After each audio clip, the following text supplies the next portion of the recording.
ఉదయకాలం వేళ మరొకసారి ఈ విధంగా సహవాసం చేయగలిగే ధన్యత దేవుడు నాకు, మనందరికీ ఇచ్చినటువంటి విధానానికై దేవునికి మనం ఎంతగానో కృతజ్ఞతాస్తుతులు చెల్లించబద్దులై ఉన్నాం. అయితే మనం ఈ నవంబర్ 25వ తారీఖున మనం ఈ విధంగా సహవాసం చేయగలుగుతున్నాం. రేపటి మాసం 25వ తారీఖు నుంచి మనం 20 తారీఖు వరకు మనం క్రీస్తు యొక్క జన్మదినాన్ని ఉద్దేశించి మనం చాలా వాక్య భాగాలు ధ్యానిస్తాం. క్రిస్మస్ కోసం సిద్ధపడతాం అన్నటువంటి విషయం విదితమే. అందులో భాగంగానే నేను మొదటిగా క్రిస్మస్ సందేశాన్ని, క్రిస్మస్ సువర్తమానాన్ని నేను మీతో మాట్లాడాలన్న ఆశ కలిగి ఈ వాక్య భాగాన్ని చదువుకున్నట్టు నేను తెలియచేస్తూ ఉన్నాను. అయితే ఇక్కడ రాయబడినటువంటి విషయాలన్నిటిని చాలా క్లుప్తంగా నేను వివరించడానికి ప్రయత్నం చేస్తాను. క్రిస్మస్ సువర్తమానము, అసలు క్రిస్మస్ అంటే ఈ యొక్క చదవబడినటువంటి ఈ వచనాల్లోనే రాయబడినట్లు మనము గమనించగలుగుతూ ఉన్నాం. కారణం ఏంటంటే, ఇక్కడ 2వ అధ్యాయం 9వ వచనాన్ని మనం చూడగలిగితే, ప్రభువు దూత వారి యొద్దకు వచ్చి నిలిచెను. ప్రభువు మహిమ వారి చుట్టూ ప్రకాశించినందున వారు మిక్కిలి భయపడిరి అనేటువంటి మాట. 10వ వచనంలో చూసినట్టయితే, అయితే ఆ దూత భయపడుకుడి, ఇదిగో ప్రజలందరికీ కలుగబోవు సంతోషకరమైన సువర్తమానము నేను మీకు తెలియజేయుచున్నాను అని అక్కడ మాట్లాడినట్లు మనం చూడగలుగుతున్నాం. క్రిస్మస్ అంటే క్రీస్తును ఆరాధించడం అని మనం బాగా ఎరిగినటువంటి వారమే. అయితే మనం ఈ క్రిస్మస్ సందర్భంగా ఈ క్రిస్మస్ యొక్క ప్రత్యేకత, క్రిస్మస్ యొక్క విధి విధానం మొదటగా ఏ విధంగా ఉంది అనేటువంటి ఈ మొదటి క్రిస్మస్‌లో జరిగినటువంటి కొన్ని సంఘటనల్ని మనం జ్ఞాపకం చేసుకుంటూ ఉన్నాం. కాబట్టి ఈ మొదటగా 2వ అధ్యాయం 10వ వచనాన్ని మనం గమనించినట్లయితే, ఆనాడు యేసుక్రీస్తు జన్మ ద్వారా ఈ భూమి మీదకి అరుదించినటువంటి మొట్టమొదటి విషయం ఏమిటంటే, గొల్లలతో మాట్లాడినటువంటి మాట అక్కడ 10వ వచనంలో ప్రభువు దూత అంటే అయితే ఆ దూత భయపడకుడి, ఇదిగో ప్రజలందరికీ కలుగబోవు మహా సంతోషకరమైన సువర్తమానమని మాట వ్రాయబడింది ఇక్కడ. అంటే భూమి మీద సర్వమానవాళి కొరకు ఈ క్రిస్మస్ తెచ్చింది ఏమి అని మనం గమనించగలిగితే, సంతోషం అనేటువంటి మాట. ఇక్కడ రాయబడింది మహా సంతోషకరమైన సువర్తమానమని మనకు రాయబడినట్లు మనం చూస్తున్నాం. నిజమే క్రీస్తునందు ప్రేమైనటువంటి వారలారా, క్రిస్మస్‌ని మనం ఇప్పటివరకు ఆరాధిస్తున్నాం, లేదా ఆచరిస్తూ ఉన్నాం. మనం కొనసాగిస్తూ ఉన్నాం. కానీ, ఆనాడు మొట్టమొదట దేవుని యొక్క జన్మను గూర్చి దూత చెబుతున్నటువంటి మాట ఏంటంటే, ప్రజలందరికీ కలగబోవు మహా సంతోషకరమైన సువర్తమానమని రాయబడినట్లు మనం చూస్తూ ఉన్నాం. కాబట్టి ఈ భూమి మీద దూత చెప్పినటువంటి ఆ మాట అక్షరాల నెరవేరాలి అనేటువంటి విషయం ఈ లేఖన భాగాలు మనతో మాట్లాడుతున్నాయి. క్రైస్తవుడిగా కొనసాగుతున్న వారు, క్రైస్తవుడుగా బోధిస్తున్నటువంటి వారు, క్రీస్తును పాటల ద్వారా స్తుతిస్తున్నటువంటి మన జీవితాల్లో క్రీస్తు యొక్క జన్మ ద్వారా మనకి ఏం కలగాలే అంటే మహా సంతోషం మనకి కలగాలే అనేటువంటి విషయం ఈ లేఖన భాగాల్లో మనతో మాట్లాడుతూ ఉంది. కాబట్టి ఆనాడు దూత గొల్లలతో మాట్లాడింది మొదటగా వారికి చెబుతూ ఏమంటుందంటే, ప్రజలందరికీ కలగబోవు మహా సంతోషమైనటువంటి సువర్తమానమని మాట్లాడుతూ ఉంది. కాబట్టి ఈ ఉదయకాలం వేళ దేవుని వాక్య భాగాన్ని ధ్యానిస్తున్నటువంటి మన జీవితాల్లో చాలా కుటుంబాల్లో, వ్యక్తిగత జీవితాల్లో సంతోషమనేటువంటి మాటని ఉనికి కోల్పోయినటువంటి స్థితి మనం గమనించగలుగుతున్నాం నేటి క్రైస్తవ ప్రపంచంలో. క్రైస్తవులమే అయినప్పటికీ కూడా మన జీవితాల్లో సంతోషకరమైనటువంటి జీవితం లేనటువంటి స్థితిని చాలామంది అనుభవిస్తూనే ఉన్నాం. అయితే దేవుడు మరొకసారి క్రిస్మస్ సందేశం ద్వారా మాట్లాడుతున్న మాట ఏంటంటే, దేవుడు మనందరి కోసం ఈ భూమికి అరుదించాడు. ఆయన ప్రజలందరి కోసం వచ్చాడు. అయితే ప్రజలందరికీ ఆయన ఇచ్చేటువంటి ఒక సందేశం, ఒక సంఘటన ఏమిటంటే, ఆయన మహా సంతోషకరాన్ని మనకి ఇవ్వబోతున్నాడు అటువంటి విషయాన్ని జ్ఞాపకం చేస్తూ ఉంది బైబిల్. కాబట్టి ఈ ఉదయకాలం వేళ క్రిస్మస్ సందేశంలో మనం నేర్చుకోవాల్సినటువంటిది ఏదైనా ఉందంటే, దేవుడు మనకి మహా సంతోషాన్ని మనకి ఇవ్వబోతూ ఉన్నాడనేటువంటి విషయం జ్ఞాపకం చేస్తూ ఉన్నాం. కాబట్టి మన జీవితాల్లో సంతోషాన్ని అనుభవించాలి క్రిస్మస్ ద్వారా అని నేను జ్ఞాపకం చేస్తా ఉన్నాను. రెండవదిగా గమనించినట్లయితే రెండవ అధ్యాయం 14వ వచనంలో ఒక మాట రాయబడింది. చూడండి, వెంటనే పరలోక సైన్య సమూహము ఆ దూతతో కూడా నుండి సర్వోన్నతమైన స్థలములలో దేవునికి మహిమయు ఆయనకిష్టులైన మనుషులకు భూమి మీద సమాధానము కలుగుగాక అని దేవుని స్తోత్రము చేయుచుండెను అనేటువంటి మాట ఇక్కడ రాయబడినట్లు మనం చూస్తూ ఉన్నాం. దూత ఒక సందేశాన్ని, క్రీస్తును గూర్చినటువంటి సందేశాన్ని మొదటగా ఇచ్చింది. అది ఏంటంటే ప్రజలందరికీ గొప్పదైనటువంటి మహా సంతోషాన్ని ప్రకటించినట్లు మనం అక్కడ గమనించగలుగుతున్నాం. రెండవదిగా చూసినట్లయితే 2:14లో ఆ దూత సమూహము కూడా అంతా ఏం చేసినారంటే మరి గానము చేసినట్లు, పాడినట్లు మనం చూస్తూ ఉన్నాం.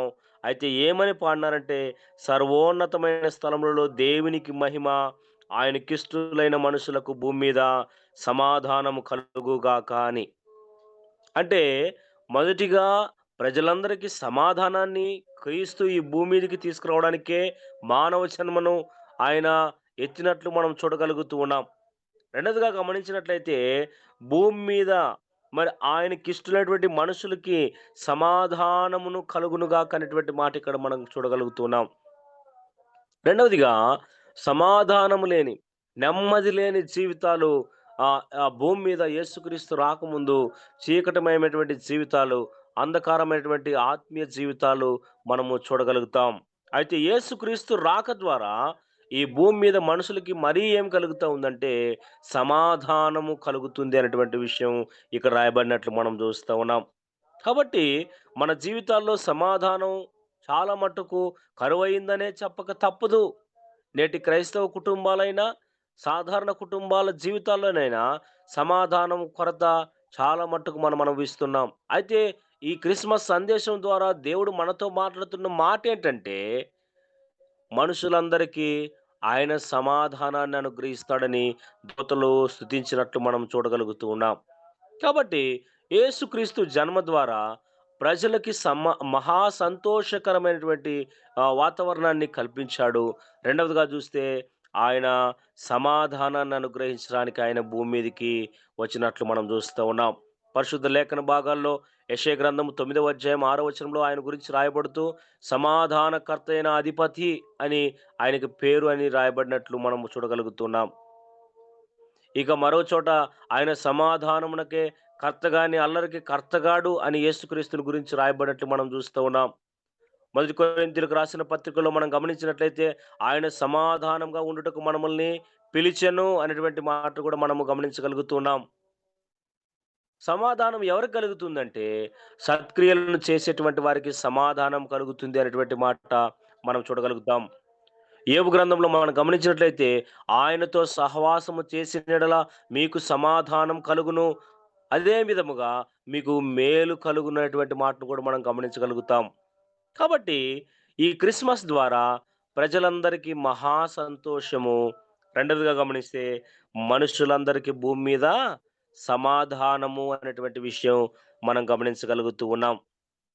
అంత మాత్రమే కాదు గానీ, ఈ రెండవ వచనం 14 రెండవ అధ్యాయం 14 వచనంలో మనం ఇంకా గమనించగలిగితే ఆయనేమని రాస్తున్నాడంటే, సర్వోన్నతమైన స్థలములలో దేవునికి మహిమ అనేటువంటి మాట మనం చూడగలుగుతాం.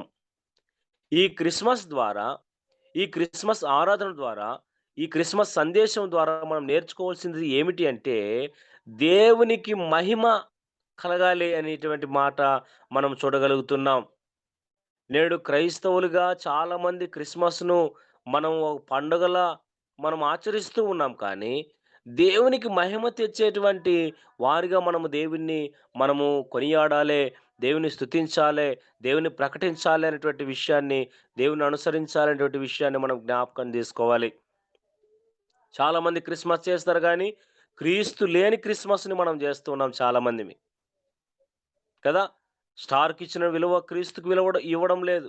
డెకరేషన్‌కిచ్చినటువంటి విలువ క్రీస్తుకివ్వడం లేదు. కదా! స్టేజ్‌కి ఇచ్చినటువంటి విలువ క్రీస్తుకి మనం ఇవ్వడం లేదు. మనకి ఇంట్లో ఉన్నటువంటి పిండి వంటలకి, దుస్తులకి ఇచ్చినటువంటి విలువ యేసుక్రీస్తుకి ఇవ్వడం లేదు. అయితే ఈ క్రిస్మస్ సందేశం ఏం మాట్లాడుతుందంటే, దేవునికి మహిమకరంగా జరగాలి అనేటువంటి విషయం ఇక్కడ మాట్లాడుతున్నట్లు మనం చూస్తాం. సర్వోన్నతమైన స్థలములలో దేవునికి మహిమ కలగాలి అని. కాబట్టి దేవుణ్ణి ఈ క్రిస్మస్ ద్వారా ఆరాధిస్తున్నప్పుడు, ప్రకటించబడుతున్నప్పుడు, స్తుతించబడుతున్నప్పుడు, లేదా ఈ యొక్క డిసెంబరు 25వ తారీఖు వరకు జరగబోయేటువంటి ఈ క్రిస్మస్ ఆరాధనలన్నిటిలో కూడా మనం దేవునికి మహిమకరమైనటువంటి వారిగా, దేవునికి మహిమకరమైనటువంటి సంఘటనలు, దేవునికి మహిమకరమైనటువంటి సువార్త, దేవునికి మహిమకరమైనటువంటి జీవితం, సభలు గాని, ఏవైనా గాని జరగాలని ఈ యొక్క క్రిస్మస్ సందేశం మనతో మాట్లాడుతూ ఉంది. కాబట్టి క్రీస్తునందు ప్రేమైనటువంటి వాళ్ళారా, దేవునికి మహిమ అనేటువంటి విషయాన్ని మనం జ్ఞాపకం చేసుకుంటున్నాం.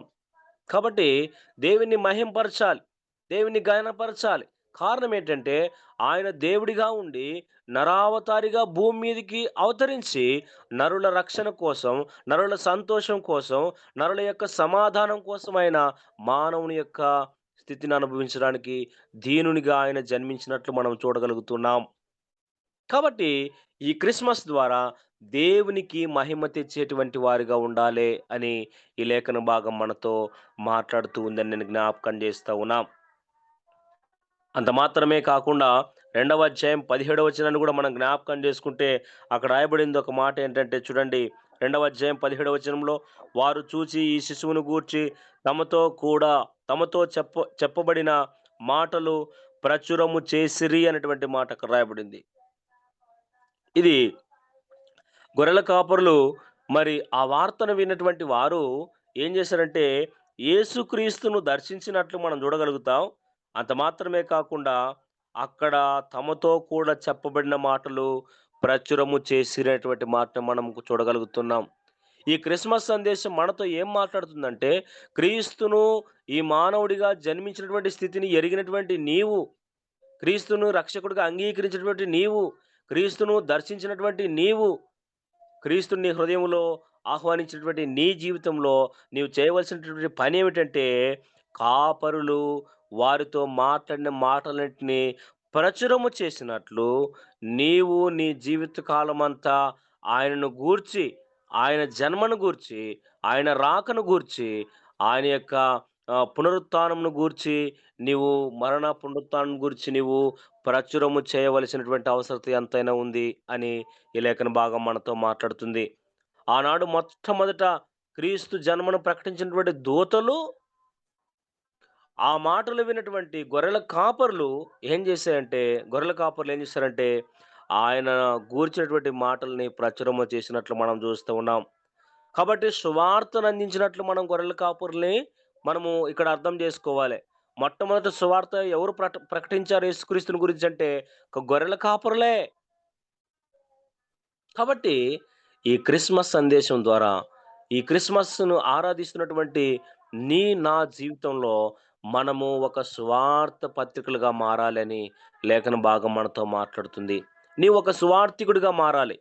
ఈ క్రిస్మస్ ఆరాధన ఆహ్, నడుపుతున్నటువంటి మనం, క్రిస్మస్ ఆరాధన ఆచరిస్తున్నటువంటి మనం ఏంగా మారాలంటే సువార్థికులుగా మారాలి. కాబట్టి సువార్తను ప్రబలం చేయాలి. క్రీస్తు ఈ లోకానికి మానవునిగా అరుదించినటువంటి సంఘటనని మనం ఏం చేయాలంటే సువార్త ద్వారా అనేకులకి అందించాలి. మనం చాలా పెద్ద మందిరాలను కలిగి ఉన్నాం గానీ, మనం సువార్తను మాత్రం ప్రకటించడానికి వెనకాడుతూ ఉన్నాం. అయితే యేసుక్రీస్తు యొక్క జన్మ ద్వారా గొర్రెల కాపురులు చేసినటువంటి మొట్టమొదటి పనేంటంటే, ఆయనను చూచిన తర్వాత వాళ్ళు ప్రచురము చేసినటువంటి మాట మనం చూడగలుగుతున్నాం. కాబట్టి ఈ ఉదయకాలం వేళ మనము క్రిస్మస్ సందేశం ద్వారా ఏం తెలుసుకుంటున్నామంటే, సువార్తను మనము ప్రకటించాలి, లేదా ప్రచురము చేయాలి క్రీస్తుని గూర్చినటువంటి విషయం మనం జ్ఞాపకం చేస్తూ ఉన్నాం. రెండవ అధ్యాయం 10, 11 వచనాల్లో మనం గమనించగలిగితే అక్కడ రాయబడింది ఏమని రాయబడిందంటే చూడండి. రెండవ అధ్యాయం 10, 11 వచనంలో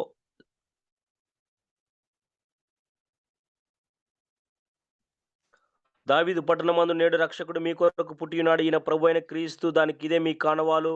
ఒక శిశువు పొత్తిగుడ్డలతో చుట్టబడి ఒక తొట్టిలో పండుకొని ఉండుట మీరు చూచెదరని వారితో చెప్పెను అనేటువంటి మాట. అట్లనే జ్ఞానుల గురించి మనం జ్ఞాపకం చేసుకుంటున్నట్లయితే, ఆ తర్వాత జ్ఞానులు ఆయన్ని దర్శించారు అటువంటి విషయం మనము చూడగలుగుతాము. అయితే జ్ఞానుల గురించి ఏం రాయబడిందంటే, వారు యేసుక్రీస్తుని పూజించినట్లు మనము చూడగలుగుతాం. యేసుక్రీస్తుని మత్తయి సువార్త 2వ అధ్యాయం 11వ వచనంలో ఈ మాటలు రాయబడ్డాయి. యేసుక్రీస్తుని వాళ్ళు మరి జ్ఞానులు మరి వెళ్లి ఆయన్ని పూజించినట్లు మనము చూస్తూ ఉన్నాం. కాబట్టి మొట్టమొదట యేసుక్రీస్తుని ఆరాధించిన వారు ఎవరైనా ఉన్నారంటే జ్ఞానులే. గొప్ప జ్ఞానులు ఆయన్ని ఆరాధించినట్లు మనం చూస్తూ ఉన్నాం. కాబట్టి ఈ ఉదయకాలం వేళ మనం కూడా దేవుణ్ణి ఒక ఆరాధన భావంతో మనము ఆయన్ని ఆరాధించాలే, ఆయన్ని మనము అనేటువంటి విషయాన్ని నేను జ్ఞాపకం చేస్తున్నాం.